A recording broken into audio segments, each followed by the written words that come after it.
My name is Laura Walker, and I am a curler. I curl in the women's discipline with Team Walker, and I curl in the mixed doubles discipline with Team Walker Myers.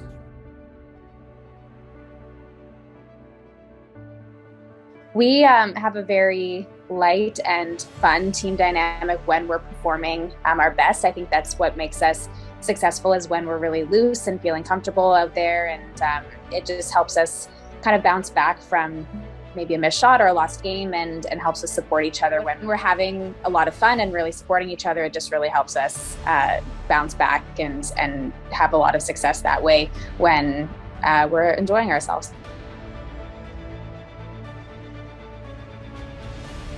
So all of us have been curling at least 20 years, some of us over 25 years. So it's been a long time coming, and we've been a foursome for over 3 years now, and put this team together with the goal of representing Canada at the Olympics in 2022. So it hasn't just been those 3 years, though. We've all had this dream and this goal since we started curling competitively, since we were teenagers.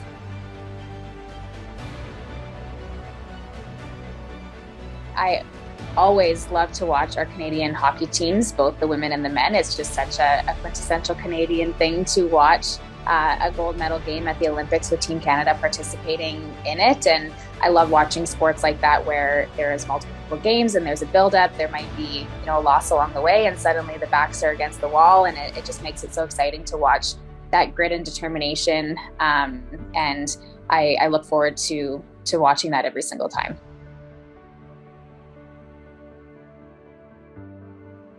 On the Canadian women's hockey team, Natalie Spooner actually is a friend of mine from high school, and watching her, the way that she has become such a strong role model for young women, and what she's done through sport, just to kind of create that vision for young women in sport, I think is just something so spectacular. And then, of course, to be as good as she is at the top of her game is awesome too. So I'm really looking forward to watching her in the women's hockey team.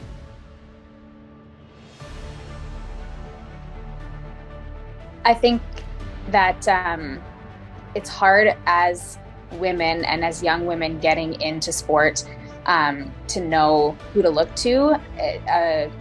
We all look up to the men that are in the spotlight, of course. They're the ones that we often will see on TV, and the ones that get a lot of the spotlight. So it's really nice to see nowadays the women getting a little bit more recognition, but still not nearly where we would like to see it, because as us as women, we are dealing with multiple things like becoming mothers and continuing to be athletes, and trying to just juggle so many different things that, not saying, men don't have families as well, but it is a bit different. And so many women end up maybe stepping away from their sport, or feeling like they have to choose between a family and their athletic pursuits. And so I think having those strong female role models, someone, from my sport, someone like Jennifer Jones comes to mind. She has 2 little girls, and she's still playing at the top of her game. Without those people for us to look up to, I think we're going to lose a lot more young women than we already do out of sport. So it's just so important.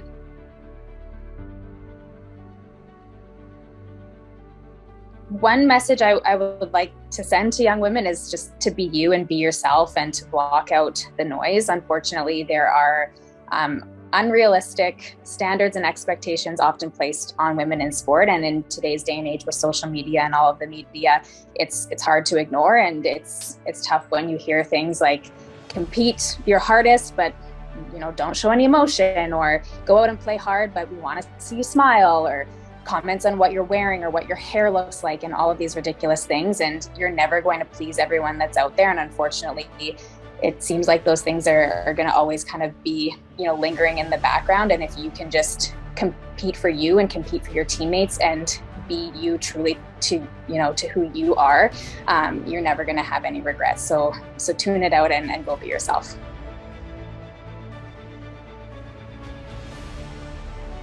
I think it's impossible for me to put in words what sport has actually done for my life, and the opportunities that it's brought me, and the person that it's made me. I would not be the person that I am today if it wasn't for being involved in sport, and not just curling, multiple sports growing up. It's taught me life skills that are very hard to teach, to persevere when things get hard, even just things like time management and pursuing your goals. And that's something that is like I said, it's hard to teach, and we have had so many opportunities come our way through curling. I've got to travel the world. I've got to meet some of the best people in my life, and I hope that we can find ways to keep, kids involved in sport longer, and I hope that we can continue to find ways to help kids have fun in sport, because looking back, that's what kept me in it as I got closer to my competitive stage in sport, was how much fun I was having. And I played lots of different sports,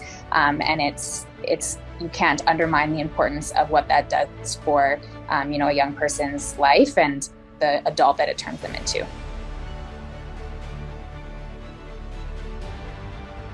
Something that a lot of people are surprised to hear about me is that I am like a huge introvert.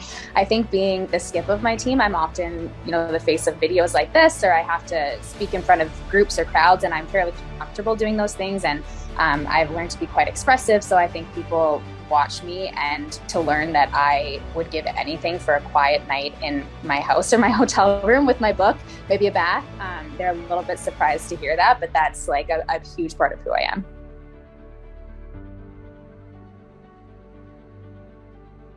I really admire Serena Williams. I admire that she's been just like such a strong presence as a female athlete, and she's been at the top of her game for so long, and she is the epitome of being a mom and an athlete, and just continuing to be that role model for other women.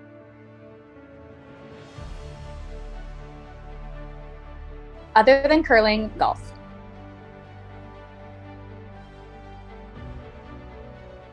It's not really a hype song, but my team listens to a song called The Bull by Kip Moore before every game. He kind of, thanks the bulls that have bucked him off over his lifetime, and we listen to that one probably every single game.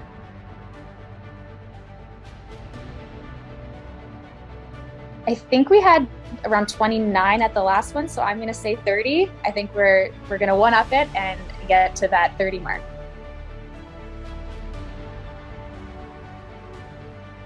I could eat a whole bag and more of Smart Food popcorn.